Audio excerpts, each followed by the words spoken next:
Welcome back, everybody, to the On the Perf podcast, brought to you by Atlas Gunworks. My name is Adam Riser. I am here with my good buddy Adam Maxwell. We're going to talk about shooting stuff, as always. Mr. Maxwell, how are you doing today, sir? I'll tell you what, man. I just really have a hankering to talk about shooting stuff, so you came to the right place. Well, I got a great. I wouldn't say it's a comp. It's a little off topic for our normal thing, but my wife and I are in the process of buying a third vehicle, which actually we bought, but in the process of looking for one because all we have is a van and a very large truck, both of which kind of suck to daily drive around town and park downtown and things along those lines. So we're trying to find something small and sporty, and we went to drive a old 2014 STI out in West Valley and rolled up for the test drive. Dude handed us the keys, popped the door, hopped on in, and I'm like, man, it's kind of tight in the legs down here. This isn't a thing I normally have, and I looked down by my leg, and the dude had his 2011 is in the car still up against the tunnel. In a nice little magnetic holster. Yeah, I took the dude's car for a test drive with his concealed carry was still in it. Wow. That was pretty much my reaction too. I was like, man, that is way more trusting of strangers than I would be at tossed me the keys to his STI. And then I was like, but he also left his STI in his STI. He did. His STI was in his STI. Yeah, it was not an STI actually, but yeah. Oh, my bad. But that would have been quite funny. No, it was a significantly cheaper version. I didn't even recognize, like, I couldn't pick out what kind of 1911 it was from the side. But pro tip, everyone, if you're trying to sell your car and you're going to do test drives, maybe take your your Roscoe out of there.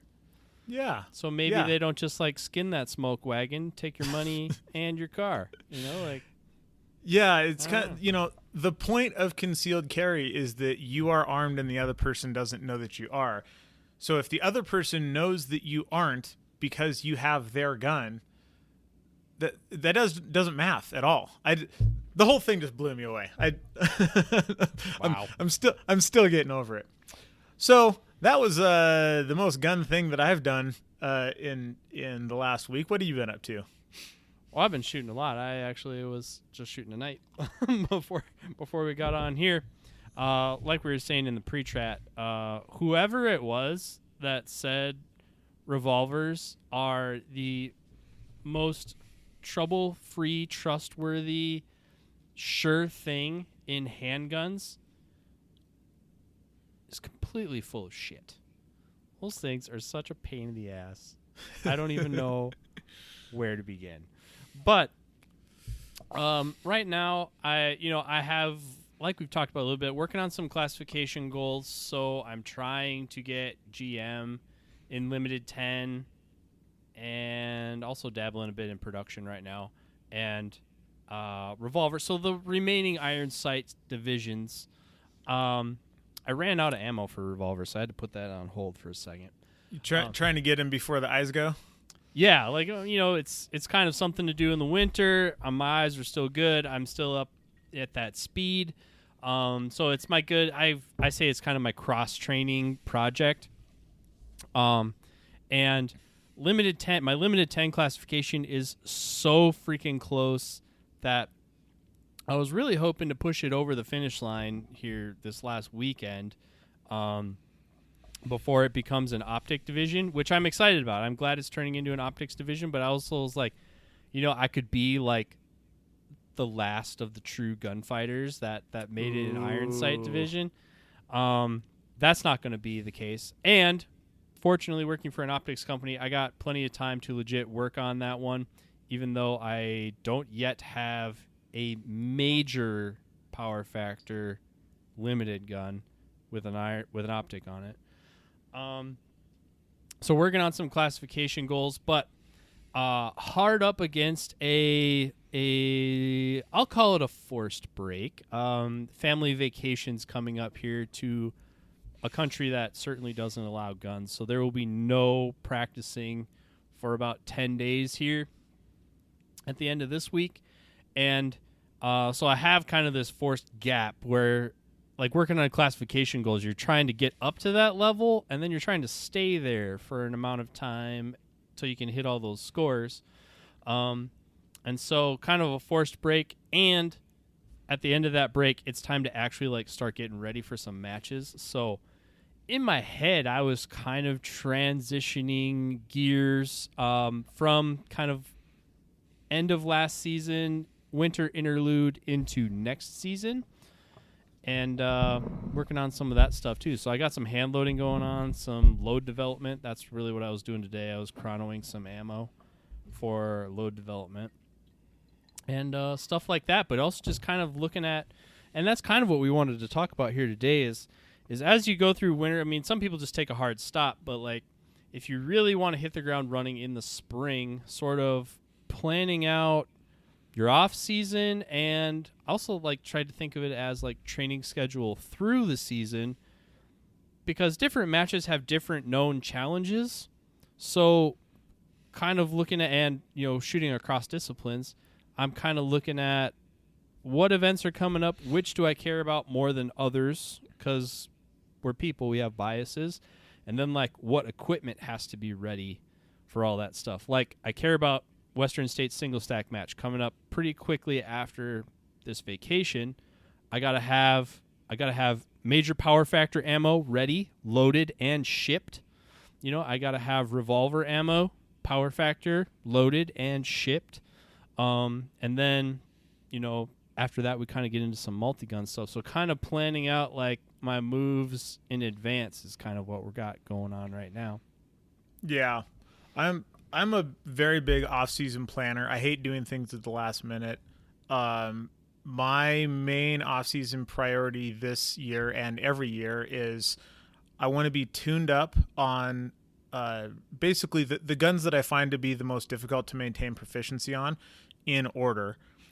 So I will spend a lot of time in the off-season working on pistol stuff. Just visited the gunsmith today. He's taken my very weird shoestring together pistol out to the range tomorrow to confirm that the new barrel that he put in it works. So I will actually have an LO gun, which means that I'll have a pistol that is legal and appropriate for a division in USPSA for the first time literally since I started shooting, because I've always been a 3-gun shooter shooting weird stuff in USPSA, shooting minor and limited and minor and open and stuff like that. So yeah, so legal or appropriate, but not at the same time. Yes. I've had legal, but I haven't had appropriate. So I'm actually gonna have appropriate. So I'm actually gonna make a run at getting a decent classification, because I've never really cared about that before. And I'm like, well, if I have this, I ought to try. So trying to get that thing back. A lot of pistol practice will take place after that. The main things, though, for all of my winters are I want to source enough reloading components and hopefully reload enough ammo that I don't have to load during the season.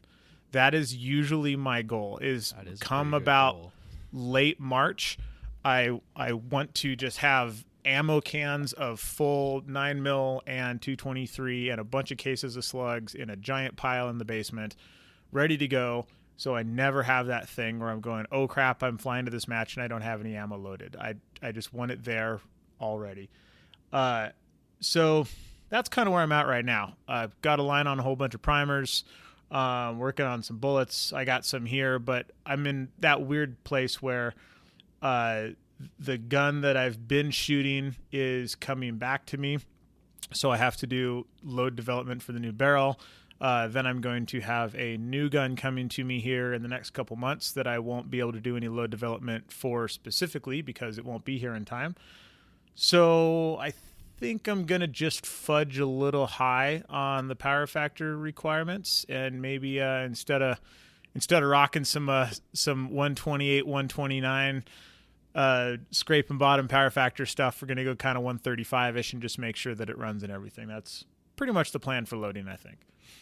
Right on. And so are you loading both metallic calibers, or do you just load pistol ammo? I'm loading both. Okay. I load 9mm 223 and 6.5. I load a crap load of pistol ammo. I do not dabble into the rifle ammo, partly because of my situation, but also because it's a pain in the ass. I do, It is a pain in the however, ass. try to load. I certainly load all my match ammo because I'm getting something essentially custom. So I'm getting exactly what I want, and exactly what I want isn't really commercially available. So given the choice, I source components and hand load handgun ammunition. And because of all my side projects, that materializes in the form of now 4 calibers. But I'm like Riser. I am trying to load enough of the match 9mm ammo to have a pile of it in the spring, because my spring-summer schedule comes pretty rapid fire. So I don't want to be cranking out the ammo that I need the night before I leave.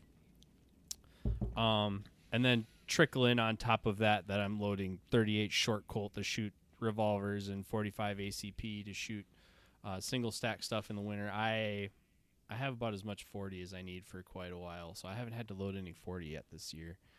But rolling through all of those kind of production runs of certain calibers in succession, and then it kind of turns into it's tooled up for this caliber, so I want to get that batch done before I switch to the other caliber, and 9mm is usually the last one that I'm prioritizing, so it ends up turning into a big marathon run at the end. But yeah, and then making sure all that stuff chronos appropriately. It would shock people how long I hand-loaded handgun ammo before I really chronoed anything. And what are you rocking for a chrono these days? We actually got some of the very early versions of the Garmin Zero. Yeah, that is the only way to fly. Right, and so now I'm super so chronoing everything, because it's like, it's so easy. It's like a GoPro, right? Yeah. It just made everything so easy to do. Not only that, I have 2 of them, right? So I get ours from Mill LE, and then I take the one from Dealer Training. I set them both up at the same time, so it's just like chrono at the match. Like I got 2 of them going. Ours are really early versions, so they're not as foolproof as other ones. Like I think they need a software update or something like that. Gotcha. They get a little confused sometimes, but those things are super awesome. Don't even they're- bother with anything else. No, don't get anything else. Get if you can't afford one, find 4 friends who also can't afford one and split it, and just go in on the thing. Like they are so much better than any other option out there. They're so easy to use. Are you rocking one press and then you're doing tool head changes, or where are you at? Yeah, I have the same 650 Dylan that I bought, almost 10 years ago now. And I just have different tool heads. For a while, I would actually change the dies. Like I'm that frugal that I would change the dies instead of investing in a tool head. The tool heads for 650s are not very expensive, right? Yeah, I don't man, like are they worth it? Yeah. But that's basically the conversation that my friend Ryan and I had. He's like, dude. And I was like, all right. And then when I invested in my first extra tool head so I could do the I'm like, oh. And then pretty quickly after that, I have tool heads. Yeah, like 5 more, yeah. Yeah. And then I started writing the popular loads that I like on the little stickers you get in the ammo boxes, and I stick them on the powder magazine on top. Yeah, I ran a 650 with multiple tool heads forever, and then I finally ended up buying an 1100 for rifle stuff. And the reason I did is the rifle brass prep sucks, like super bad. But the most annoying part is you have to swage the brass if you are doing range pickup brass, stuff like that, because you're going to get some swaged military brass in there. And so you have the little one at a time hand swaging tool. And I remember I did brass prep on 15 gallons worth of 223 brass. I'm not sure exactly how many rounds that is, but it's a bunch. And so I had 15 gallons of brass. and I pulled them out, and I pulled out my little hand swage tool, and I like clamped it down to the desktop, and I put one in, and I dropped it down, and did the thing, and I've swaged thousands of rounds to this thing, but at this point I had 15 gallons to do all at once, and I swaged one, and I dropped it in the empty bucket, plunk, onto the bottom, and I reached in the top of that thing, and I put the second one on there, and I looked at it for a second, and I went, would I pay $2,000 not to have to do this right now, and also never have to do this again? And I thought about it for a second, and I said, yes, I would. And so I got on the Dillon website, and I bought an 1100, and I waited a few days, and it showed up, and I never touched that thing again. So it was worth it. So on an 1100, I really don't know. On an 1100, can I set it all up, put range pickup brass in one end, and loaded ammo come out the other end? No, you still have to size and trim in a different operation. There's not enough stations to do that portion. So what I have is I have a trimmer and a sizer on a 650 tool head, and I just sit there with a beer in one hand watching Netflix, cranking the handle on it while brass just pours in from the top, and you can just cruise through a few thousand rounds of brass in like not very much time. I bet you're doing about 2,000 rounds an hour if you're like not fucking around and you're just like hammering. And then your brass is done. There's a tumbling process that has to take place in there, but then you have all of your prepped brass in a bunch of barrels, and then so you have to pour prepped brass into the case or into the brass feeder. And I can't remember how many stations it has, but plenty of stations to do all the regular loading stuff after that. I don't actually know I'm not sure how many stations a Mark 7 has, and I don't know if they're in the right order to be able to do that, because one of the problems is with all these reloading presses, basically where the primer station is limits what you can do, right? Because the priming portion comes at a certain spot, like set, because it's a station that has a whole mechanism underneath it. So you would have to have several stations before that in order to load it all in one go. But even with that, I'm not so sure that you'd want to do that, because the thing with rifle brass is you don't just like spray it down with some one shot and then size it and trim it and do all the stuff. You actually have to spray it with, I think it's called Landolin. Dylan makes some like more oily spray with less resistance, because there's just so much more brass going into the sizing die that you really want to get all of that lube off before you actually go through the loading process. Because what'll happen is it'll get all over the necks and stuff. When you pour powder through there, the powder will actually stick on the inside of the neck, and then you're trying to seat a bullet with powder stuck in there, and it's just a mess. I kind of sort of tried it once just to see what would happen, and it was a complete disaster. So I do my prep. I pour it all in a bucket. I run it through a tumbler really quick to take all the sizing lube off, and then it's all ready to go. Nice. I have thought, now, I loaded on a single stage for a long time, longer than probably most people would really appreciate. Because my high school friend's dad from high school, said, here you go. And he's like, use it as long as you want. Don't worry about bringing it back. And I was like, free press. I'm going to give my money out of this thing. But then finally took the jump to the 650. Never wanted for anything else in a 650 until they came out with a 750. And then I'm kind of like, oh, man, I'd really like to get a 750. But then at the same time, I would be hard-pressed to figure out how I would wear out what I currently have. So, and the other cool thing, or we'll come back to that, I did get a chance to run pre-1100s. I ran a 1050 for a sponsor. I had an ammo sponsor for a time. And he had like a big contract of some kind, and so I was like helping him try to fill that thing. And so I ran a 1050 that was not mine, and it had auto brass. It had case feeders, it had bullet feeders, it had everything. That thing was such a pain in the ass because it wasn't really. It never really just ran. Like it was always you're kind of like putting out fires, and whenever you put out a fire, it made like a huge mess. So I was like, I kind of like my 650 in that it is as little automation as you possibly can. It's not as fast, but the amount of waste is much lower. But I probably what it would take to get me into an 1100 would be if I was going to do more rifle cartridges for sure. Yeah, I think, I've given a lot of advice to people on what to do. I think a 650/750 is fine for 9mm. I think if you're doing rifle just because of the swaging station, I think don't bother loading rifle unless you have an 1100 because unless you are just pinching pennies as hard as you possibly can. The price jump between the 750 and the 1100 is worth every cent when you don't have to swage those things anymore. And I'm the opposite. I love the 1100. And when we were at Two Gun Nationals, Dylan had an 1100 on the raffle table.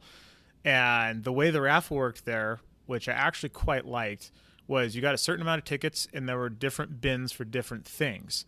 So you could disperse your tickets however you wanted to, and essentially, try to win the prize that you wanted instead of just there's a bunch of prizes and you pull whatever you pull from the raffle. So all of my tickets went into the 1100 bin, and I was quite disappointed when I didn't get it. But I would happily have two 1100s down there, one for pistol and one for rifle, and I would just be happy as hell. And of course you told me that, and I went and did the same thing. I put all my tickets in the 1100 jar as well. The other thing for those would-be warriors out there, the other thing to know between the 750 and the 1100, in the world of Dylan considers everything 750 and below to be a hobby machine.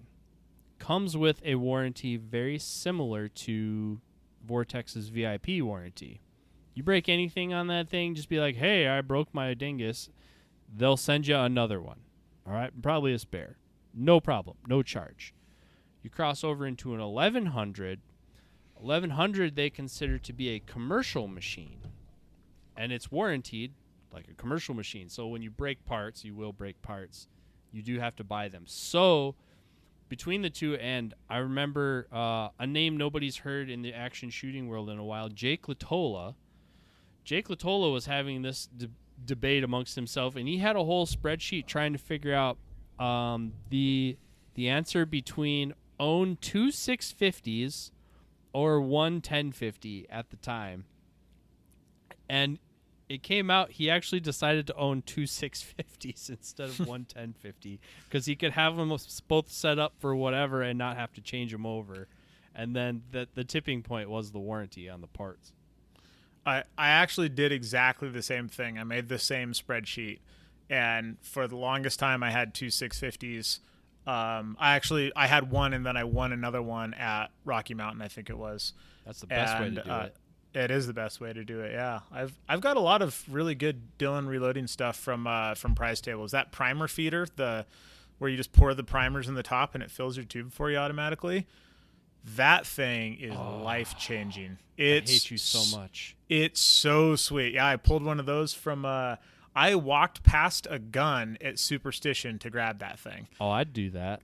Because I was well, I'm going to sell this crappy 1911 for $400, or I can just take this $400 primer feeder, which I'm never going to pay $400 for, but I'll take it for free. Right.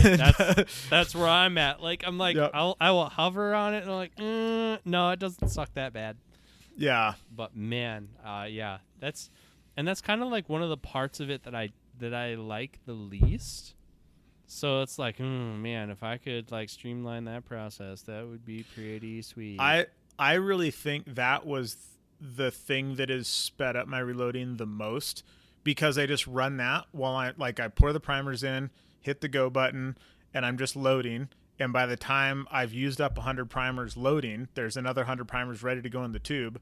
So when the buzzer goes off for your low primer indicator, you just pull that thing, pull the cotter pin, they drop in, put the cotter pin back in there, put the thing back in the I think it's called the RL 450 or something. I can't remember what it's called. Anyways, you just pour more primers into the top of the funnel, hit the go button, and go back to loading. Your downtime is 45 seconds instead of sitting there with the little pecker and the flip tray and doing all the I think I'm going to get like an extra 200 rounds loaded tonight because the anger in my heart will just keep me warm and keep me going. Thinking about how Riser doesn't have to do the flippy tray on his primers. I'm telling you, man, that thing, it's so worth it. The game changer for me was wet tumbling. Do you wet tumble? Oh, hell yeah. Yeah, wet tumbling is the answer for sure. Oh, my God. When only Ryan dry got me tumbling into I wet do. tumbling. Yeah, it's so much faster. The brass comes out like scary shiny. Yeah. Like it looks fake. And all I use is Dawn dish soap. I don't buy any of the product. I just squirt some dish soap in there and just let it tumble. I got the super secret concoction from our buddy Eric. It's Dwyer's car wax and a little bit of something acid powder, and sprinkle that stuff in there and kick it on for an hour and a half, and it's just the shiniest brass you've ever seen. You're gonna have to send that to me later. Yeah, I'll hook you up. My funny story though, when I first started the process of so wet tumbling is awesome, but you do have to dry that shit out. Yep. And so dehydrators, man. I learned that the hard way. Yes, I was I just spread it out for a while, let it be in the sun. No, I'm oh yeah, it's good. No, I wasted a lot of good primers, a lot of good primers that way. So yeah. Wait, are you tumbling loaded rounds? No. Oh, you're loading. You're loading brass that wasn't quite. Yeah. Quite so they dry. had the moisture stays in the primer pocket. Yeah. And so I had a lot of dud primers because they got wet. The food dehydrator is the way. Yeah. Just pretend like you're making jerky. Yep. I tried to, and being thrifty, because that's the reason you get into reloading. I actually did it for an unhealthy amount of time. I was still living at my parents' at the time, and I was at an appropriate age to do that. But I would turn the baking oven on as low as it would go, and I would put it in there so that I wouldn't have to buy a jerky dryer. And then I did actually break down and buy the jerky dryer, but I had such a bad experience. Like picture the Italian Job, all right? I had a bad experience. Why don't you like dogs? I put those things in there for 24 hours. I let that thing go a long time. I'm making sure they're dry. Yeah. Yeah, I mean, like most reloading things, I think you learn all the lessons the hard way. Yeah. I'm not entirely sure that if I was starting with shooting right now, whether or not I would start reloading. I kind of built up this whole kit over time, but it is a lot of stuff and a lot of money just to start. And then you have to shoot enough volume that you can make up for that. And with the cost of primers and powder and bullets these days, I'm not 100% sure that you can make up the value of, 2 presses and scales and tumblers and dehumidifiers and all the other, there's just so many weird accessories that you don't think of that all kind of get piled onto that cost benefit analysis, If you're just trying to save money, if you're just trying to squeeze the most rounds per dollar out of your budget, I think you're probably right. Because the thing is ammo's a commodities game, all right, and it's pennies, one way or the other. So if you buy smart and you can, buy weight when the price is right, you can probably do pretty well. But at the same time, if you get on the wrong side of that swing, I don't know that it works out. I actually like doing it. I actually enjoy it, and I do too. I like being able to dial in my load to what I want. Like I like being able to shoot the bullet I want to shoot at the length I want to shoot it. So I enjoy the product and I enjoy the process. A little bit of my post-COVID-tism, I really despise TV now. So I would really rather just be in my basement listening to a podcast than watching whatever's on TV. And so I do enjoy the activity and I do enjoy the product. But yeah, I would think if that's not you, if you don't like just kind of like messing around, with your hands and, mechanical, physical things, especially I look at people who have like really good paying professional jobs and they want to get into this. Like there's a pretty big technology company near us. And a few of our shooters shoot there. It's like if you could pull some OT and make some more money, or you could save money reloading, yeah, you should absolutely go do like your professional job and just buy the ammo. And a lot of those guys, they're kind of or guys like that, not you guys, because I know you listen.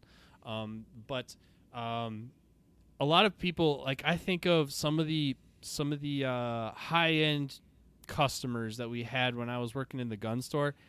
They just wanted to shoot 3-gun. They didn't want to get into reloading. They didn't want to learn about feet per second in power. They were like, which box color do I buy that is okay?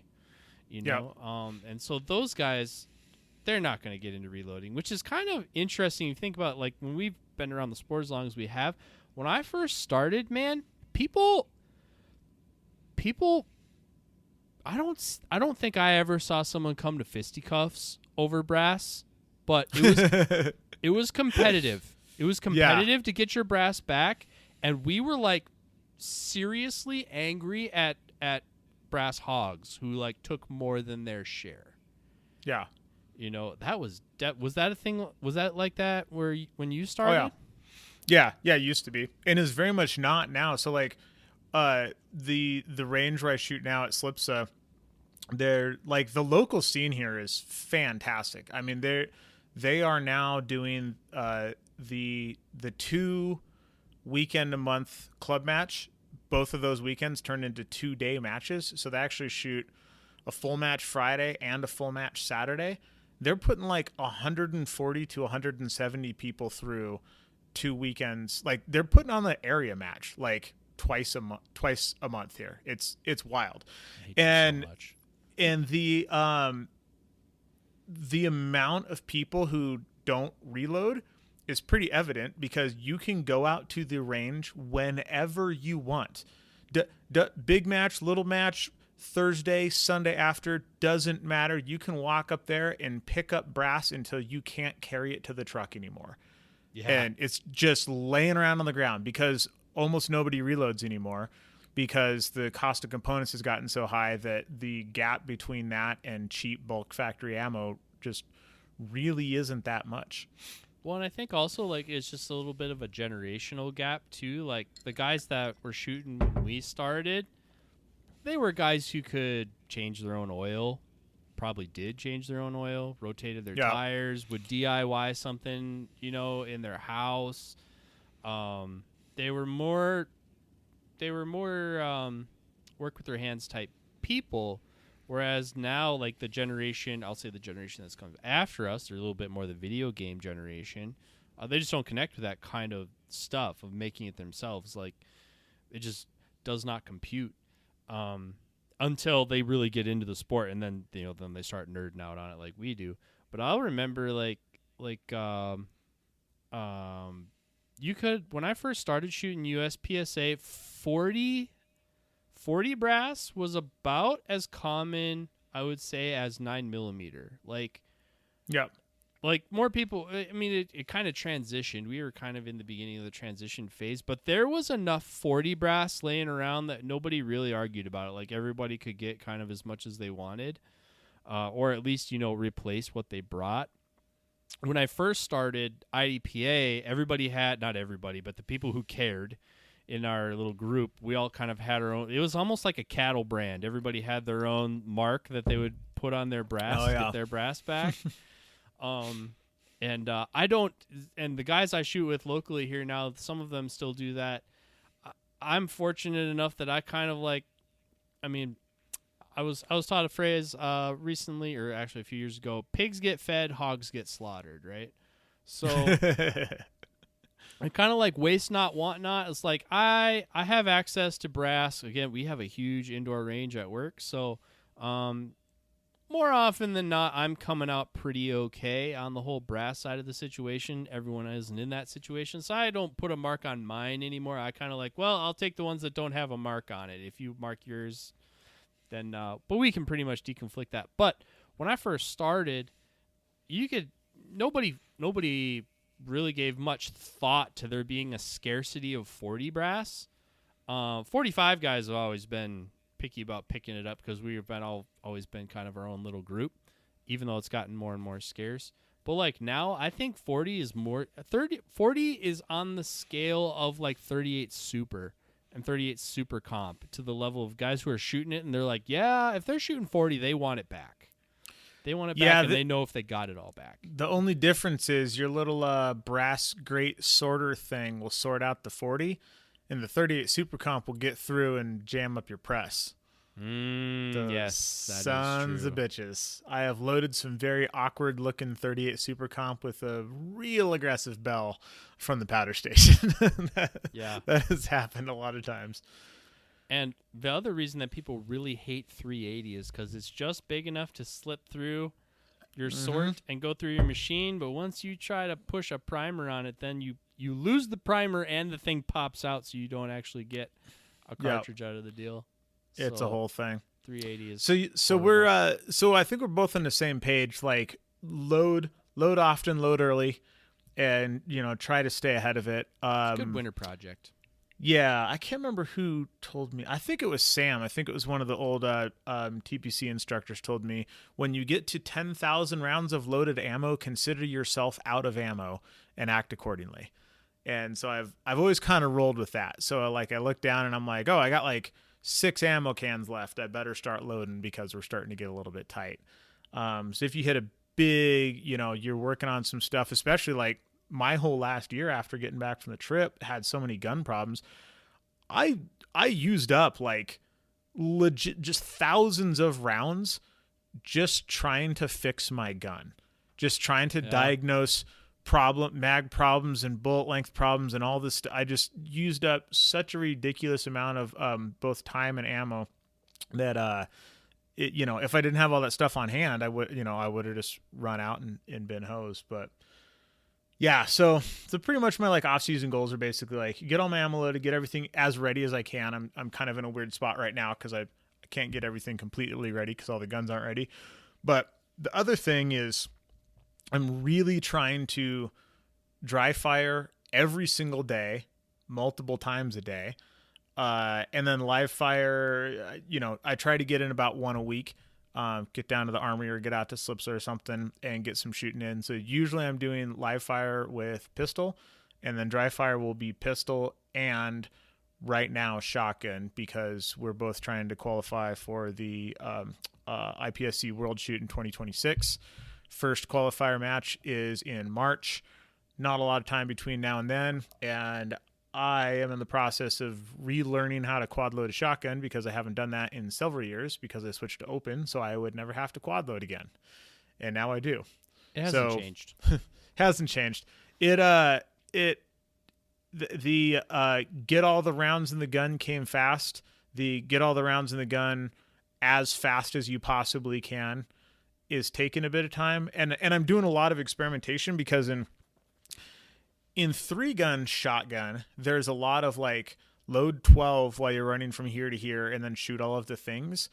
And in IPSC shotgun, there's a lot of like load 4 while taking that one step, shoot 2 rounds, load 4 more while taking that other one step, shoot 2 more rounds. It's almost like shooting a single stack in USPSA. It's kind of like every time you're moving, you're loading the gun, but you're not just like bringing it down to your waist and cramming it clear full like we do in 3-gun. You're loading, 4 or 6 or 2 in like every single move essentially. And So it's been quite the learning process going back to really breaking down quad loading to a very minute level and seeing where I'm losing time by doing things that other people at the super high level aren't doing.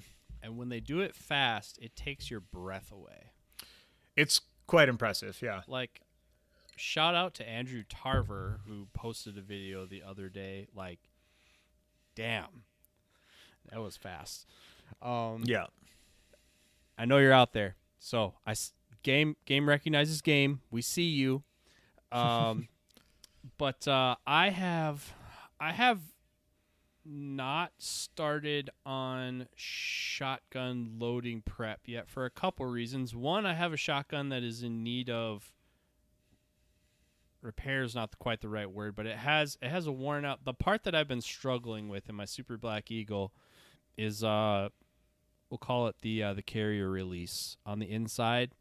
It's a piece of spring steel essentially, and I have to bend a new one to have the right amount of tension on it so that the gun will still function, but it will let the shell present all the way onto the tray, all the way to the back. For those keeping score at home, a Super Black Eagle is a 3.5-inch chambered gun instead of a 3-inch. So it takes a little bit extra for it to get back there, and the gun default is set up to run 3.5. So you gotta tweak it a little bit. I know what I have to do, but it's just kind of been something I've been putting off. And also, something I learned from my initial run at Grandmaster in pistol shooting, I went so hard at it that I got a, what's the technical term for it? A repetitive use injury, I think is what it is. I reloaded so much that I got basically like the base of my thumb where the magazine gets seated was sore. So like I did it so much that I kind of have had an injury. And from my previous experience going hard at shotgun loading, I know that is skin and joint intensive as well. So I've kind of also been waiting to get a little bit closer to the season before I really ramp up the quad loading process or practice, because I don't want to peak too early. Like, you can't be peaking all the time, which is kind of why we were talking about this planning process too. It's like, oh yeah, you got to be 100% all the time. It's like, nah, you can't really. No. I mean, look at elite military units, right? I mean, they train up for a deployment, they deploy, they come back, they rest, they train up, and then they deploy again. Same kind of thing here. So I kind of try not to peak too early for events like that. So I haven't really gone hard at the shotgun loading yet, but it is my plan. I do dry fire at least once every day. The non-negotiable is 5 a.m. I get up in the morning and do that before my workout, because if you try to dry fire after your workout, you'll dry fire like shit. But so I for sure knock one out in the morning, and then if I'm just maintaining, I might just do one a day, or if I'm working on something specific or working on peaking at something, then I'll add a second session in a day, unless I can dry fire, like right now, or excuse me, live fire. Also, right now I have time and capacity to live fire, so my second session during the week is usually a live fire session after work. Again, that's working on something very specific, with a planned amount of ammo and a specific goal. I set a goal that's attainable within one training session, and when you get it, you pack it up and leave, even if you got ammo left. So the trick is to pick something that you have enough ammo to achieve, and then stopping once you achieve it. But yeah, I for sure am dry firing at least once a day, primarily on pistol right now because it's easier to dry. Pistol's the most perishable. I think we both agree on that. Like, that's 100%. Yep. And the skills transfer, like really what you're working at when you're at what I call kind of the advanced stage of dry fire, what we're really working on is hand-eye coordination of trigger finger to vision in the sights. That translates to all the platforms. The other thing that I run into is long guns are heavier, so it is more difficult for me to do. And the same session I do with a pistol, it's harder to do that with a rifle because you're essentially holding up your rifle the whole time at arm's length. Whereas a pistol, you kind of do a rep, put it back in the holster, you reset a little bit. You're not just holding a dumbbell at arm's length for 20 minutes. Yeah.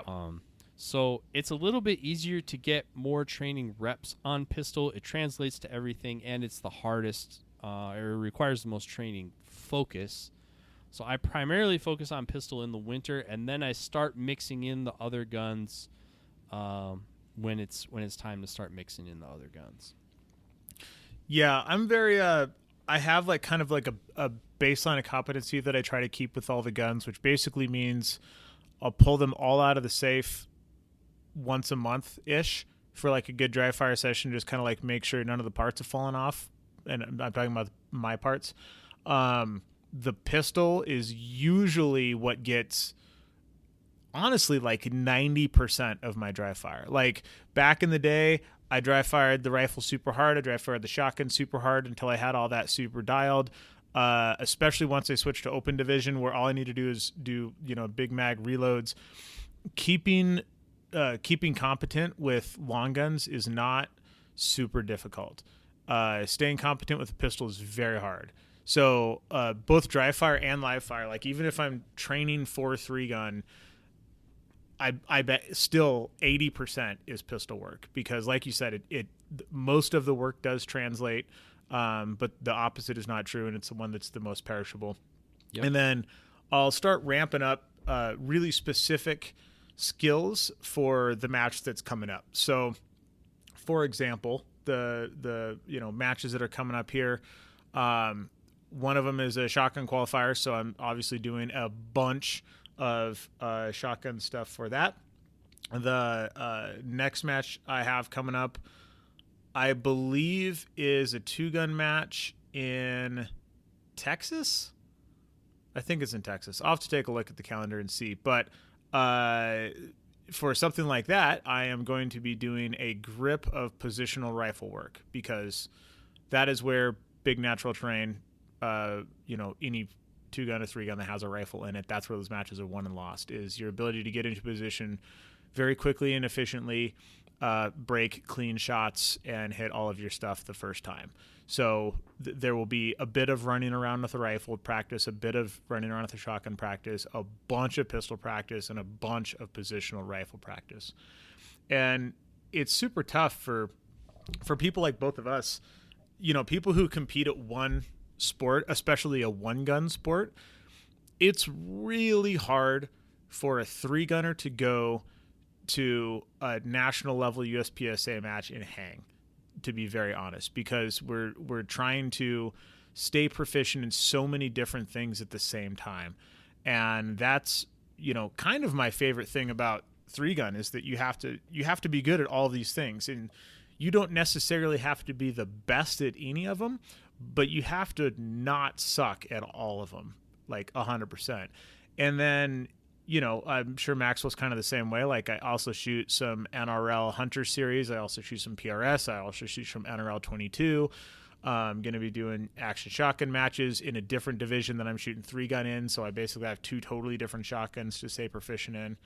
And it's a quite tricky thing to keep all that in balance. And the best analogy that I've heard for all of this came from Daniel Horner. Surprise, surprise, because he's pretty smart and has been doing this for a long time. The analogy that he used was, it's like being in a giant room full of balloons that is good. That are like not helium balloons, but like balloons full of air that you blew up. So when you hit them up in the air, they float there for a minute and then they start sinking.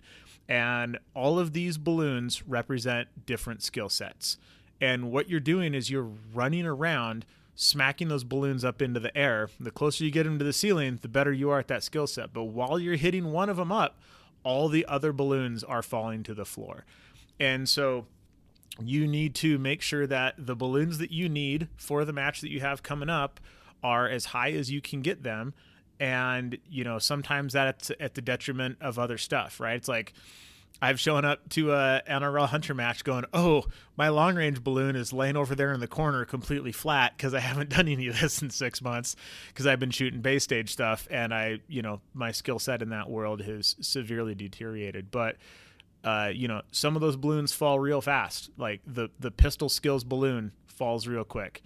The other balloons basically just sit at the ceiling once you get them up there. They just get hung up in the rafters, and you kind of never have to go, check them out again. But that's really the whole off season is what matches do I have coming up? What guns am I using? What skills do I need to know with those guns?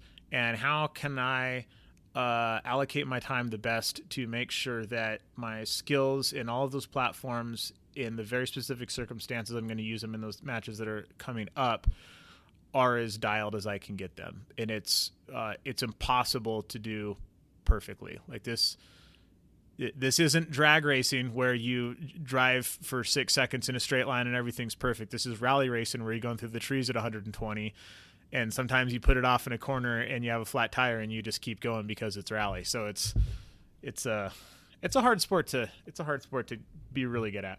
Well, and the trick too is you got to keep the main thing. And I part of why we're talking about this right now, we're DMing back and forth. It's kind of like your conscious brain. You can only want one thing at a time and get it. So what is the goal? Right? So, like, if I were to use myself as an example, the goal for 2025 is to qualify for World Shoot Team. All right? Well, if that's the goal, then probably going to be a heavy emphasis on shotgun shooting. All right? Well, okay, if it's a heavy emphasis on shotgun shooting, that's going to rob time away from rifle shooting. Rifle shooting is what wins and loses 3-gun matches. All right? So how much are you willing to put in your shotgun balloon knowing that your rifle balloon is sinking to the floor, and then at the same time wanting to participate in other sports. For Adam it's NRL and PRS. For me it's some of the pistol matches, right? So I want to do really well at Western State single stack coming up here. All right, well that is not shotgun shooting. So at what point is the main thing doing well at that match, or how much energy are we going to give towards that match, knowing that it's going to take away from the 2026 goal of the World Shoot Team? One of the things we did to get sharp for that, working on classification goals in the winter here, because that's something we can work on in the short term, see progress to. But at the same time, if you get lost in the weeds for me on this classification goal, at some point, if you don't get it, you do have to set that aside and keep the main thing. The main thing being qualifying for a World Shoot Team. So at some point, you are going to have to prioritize excelling or doing well in other disciplines or in other matches, depending on what your goals are, unless you are just literally going from one match to the next to the next. But if you kind of are interested in multiple things, like a lot of 3-gunners are, the key is, especially this time of year, is to sit down with yourself and ask yourself, what is the main thing? And then keep the main thing while you're going to go on some of these other tangents, as long as you keep moving in the direction of what your real goals are. And really, as lame and Dear Diary as it seems, you really should write this stuff down in a journal. Adam, do you keep a journal? I don't keep a journal. What I keep is it's essentially like a running document where, you could call it a journal. I basically have a running document with whenever I have little breakthroughs and things, I write those down and kind of clarify what the breakthrough was and how I had it. So if I have a big break, which I do quite often because I do things like take a year off and move into my van and go rock climbing with my wife, and then you come back and you can't remember anything. And so I write those big breakthroughs down, so I have some clarification on what I felt, what I saw, so I can try to like reproduce those at a later date. And then the other thing that I have is a running tally of essentially skills to work on, things to work on coming up. So if I'm going to a match, I will watch all the match footage I can for that match. I've been to enough matches now. It's usually my old match footage, and I'll just literally make a list of all the skills that I'm going to need in that match. So I'm like, okay, at this match, long range isn't a thing. That's off the thing. I'm going to need super tight positional base stage stuff. I'm going to need to be able to shoot offhand because that's always a thing. I'm going to need to be able to shoot slugs to 75 yards. I'm going to need standing very fast draw skills because there's a lot of stages where you start here, you draw, you shoot something, and then you leave, so you can't absorb that draw in a movement. Whatever these skills are, I'll write them all down, and then I'll put them in the order of importance, essentially, that like this is gonna, if I can put these skills in this order, this is what's gonna result in a match winning performance.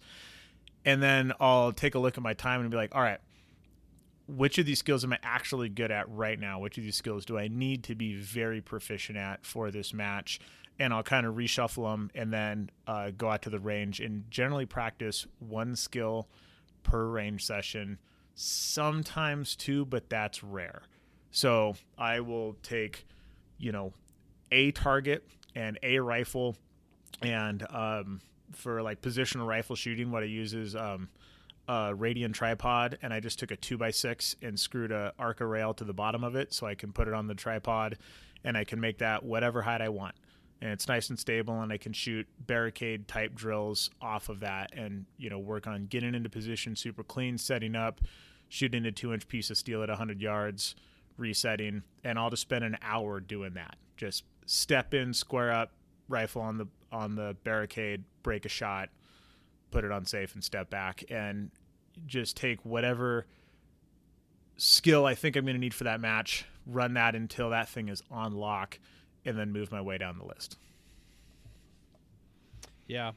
Like I said, I keep a journal, and I do the Steve Anderson, Lanny Basham style journal entries.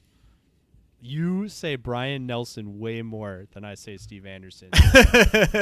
Well, the official drinking game is Hard as Hell or MGM Iron Man. So yeah, that's true. But so I do that pattern of journaling. You can go read their stuff if you want to know what that is.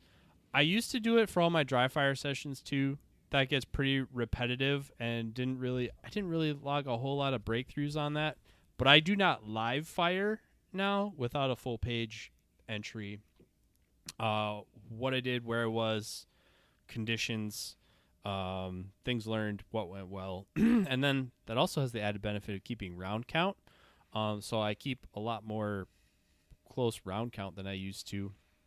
And it has actually served a lot of purposes over the years. But I have a stack of records of what I've practiced specifically, and it's about a foot thick, all stacked on top of each other. So I do a lot of that, and I would encourage folks to do that as well, especially if you are actively trying to improve on your game.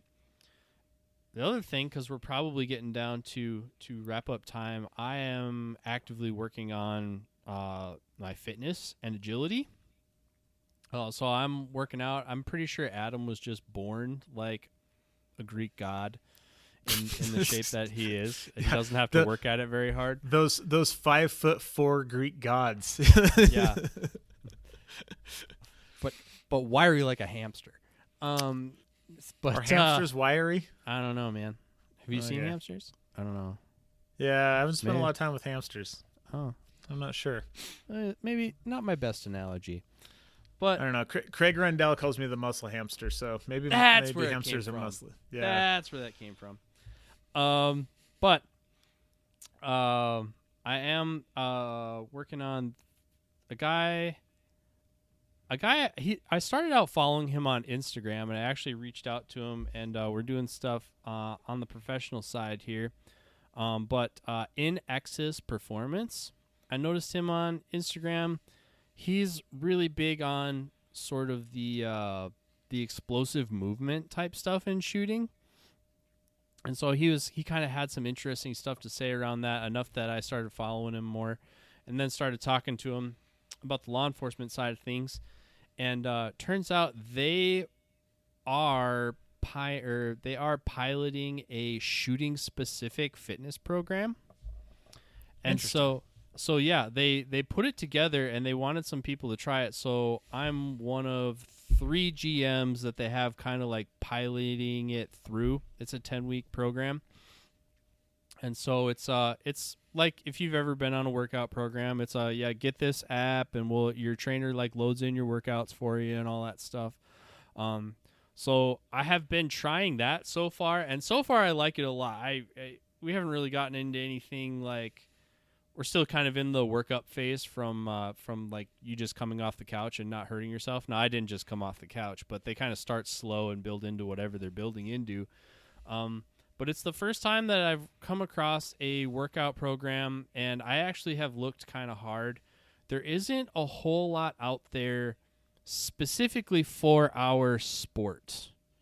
Like the most it seems like a lot of people have thought about physical fitness in our sport is like, yeah, if you're in better shape, you'll do better than people who aren't. And then like, well, what should I do? And then people get into whatever else, because there's more money in bodybuilding and losing weight than there is in being good at shooting. So depending which trainer you have, they either tell you, oh, you should start lifting, or it's like, oh, you should lose weight. This is actually like hitting some of, similar to dry fire in like pistol skills. Like this is hitting the strong hand, weak hand stuff, where it's like, this is stuff you should do and you should build and you should get better at and work on, but you don't because it's not fun. So it is kind of hitting some of the mobility and explosiveness and kind of the sport-specific strength and movements that we need to be good at our sport. So I'm pretty excited about it, and I'm sure we will talk about it in depth once I get to the other side of the program and can give you more insight on it. But I'm actively working on movement as well, because I think that is a big place that I have to improve, and they were bringing out a program that's specifically designed to do that. So if you're not already, go check out InX's Performance on Instagram, follow their stuff. You'll get an idea of what it's all about, and we'll have more on that probably closer to springtime for more in-depth on that. But also working on the physical, the other piece of equipment is you. So it's not all guns and powder and brass. Yeah, for sure. Yeah, it's off season's always tough, especially coming off. And Maxwell and I'm imagining both quite disappointed with our performance at our last major match of the season, and for me that might be the best thing. I mean, I thought it was reminding me that you won. That was the best thing. No. I mean that feels good. I like reminding you that you lost to me. But I fuel very efficiently with self-hatred. Like just, I can look at myself in the mirror and just go, you pussy, and then just go down into the basement and get on the assault bike and just destroy myself for an hour. Like I work very well on that. So I usually perform very well on the heels of something quite terrible, because I don't ever want to experience that level of self-loathing again. Although I quite often do. It comes in cycles. You start feeling like you know what you're doing, and then you slack off a little bit, and then you get crushed, and then you feel like shit. So you work super hard, then you shoot well, and then you feel like you know what you're doing, so you slack off a little bit, and it's a vicious cycle. But as a result of that, I have been training quite hard, and I hope this season goes well. I think I'm getting on a plane for 12 matches, which for me is a lot. Like I haven't gotten on a plane for matches in a while. That's a lot for me. I think 7's the most I've ever done in a season of flying matches. So 12 is going to be a lot. Luckily, I got all my climbing angst out of the way last year, climbing 5 days a week for 15 months straight. But this year will be all shooting angst, and we'll see if I can put something down with all that time. Are you actively training physically as well, or do you like climb enough that you just kind of stay in shape, living your best life? If I'm climbing all the time, then I stay in good enough shape that I don't need to train specifically for shooting, because climbing is physically way harder than shooting, and the approaches are good for cardio. I'll occasionally do like some wind sprints and things along those lines for like good explosive movement, but if I'm climbing all the time, I'm automatically in good shape for shooting, and I don't even bother. Right now, I'm barely climbing because I kind of got burned out and need a real break from it. So I'm training a few days a week, go down to the basement, and we got a whole room that's just dedicated to making ourselves indestructible. So there's a little climbing wall in there, assault bike, a bunch of weights, some kettlebells, all the things you need to just destroy yourself and come back up feeling like you just got run over by a semi truck. So I've never had any training plans. I know my body well enough through years of Alaska trips and alpine climbs and shooting matches and everything else to have a pretty good understanding of what works and what doesn't. So I feel like the way my body operates is a little bit different than most people. I'm just half of most people, so the workouts that work for a lot of people just don't work well for me. And as I get older, I have to pay a lot more attention to sort of like ramping up fitness. I used to be able to just destroy myself for 3 months straight and then go to Alaska and perform great. Now I need a much longer lead-in period to make sure that I'm not injuring myself or getting sick in the process, things like that. Well, I have always been a fat kid, and I'm trying really hard not to be by the time I'm 40. So it is not something that has come easy for me. And I do actually like work out and stuff pretty regularly for a long time, but I don't find it interesting. So I don't really know much about it other than if I have a program and it tells me what to do, I will do it. And like during the warm season here, I'll knock out a 16-mile bike ride every morning. No problem. Like, it's not a good day if I don't go do that. But still not where I want to be. So it is something that I actually have sought help on the last couple seasons, and I think we're actually making some progress on now. But awesome. We will see in the spring. Yeah, we will see. It's what is it right now? It's the 20th of January right now. My first match is in March, so I have about a month and a little bit to go from where I'm at to where I want to be. Oh, that was the thing I forgot at the end there. Flexibility, people. All right, flexibility. Do some stretching. That will pay huge dividends in your match performance and your longevity throughout the day. I wish I would have started stretching more a lot sooner. If you're not, bite the bullet. Go ahead and do that. I don't necessarily work out every day, but I stretch every single day. Yeah, and as you get older, it gets more and more important. Oh, yeah. And so my first match, other than the local stuff that we're doing here, which is fairly regularly, but like my first flyaway big match is Western States at the end of February, and then that's just before I'm going to whoop Riser's ass in Texas when he gets an AK to shoot against me. Good luck, buddy. Is that a Battle for the South? Yeah, Battle. I'm going to shoot AK Division at Battle, so, come at me. I don't own an AK, so I'm not gonna. Well, it's gonna be I wish I owned an AK. Really hard to beat me if you don't have an AK, so, Well, I'm gonna comfortably beat you with an arrow. What should be the what's the spread here? How many percentage do I have to put into you to consider it a win? I mean, not less than 10. No less than 10? Yeah. Okay. All right. I'll put 10% into you then. I feel like 12 and a half. 12 and a half. 12 and a half. 12 and a half is a good barrel length. So let's go with 12 and a half. Okay. Well, I mean, 11's a good barrel length too. So Not as good as 12 and a half, though. All right, fine. Is so Battle for the South used to be a 3-gun match, is now a 2-gun match. Is it kind of like outlaw 3-gun rule set, or is it PCSL? Do you know? Oh, it's very outlaw. Very outlaw. Not well. Hang on, it's not Parma outlaw. Okay. But it is outlaw, and it is not PCSL. Outlaw is like autism. There's a spectrum. Yeah.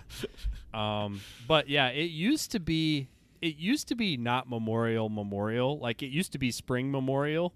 Yeah. Because it's at the same range, built by the same dudes. And then they're kind of feeling, I don't know if it's pressure or desire to diversify their match menu or get more attendance or whatever they're looking for, but they felt the pressure to try a 2-gun match. So traditionally it is a 3-gun match. They're turning it into a quote-unquote 2-gun match. We'll see what that is, because like essentially all the divisions they came out with are essentially opened, or just different flavors of open. It's basically different flavors of open rifle and then open pistol is really my like takeaway from what they came out with for divisions.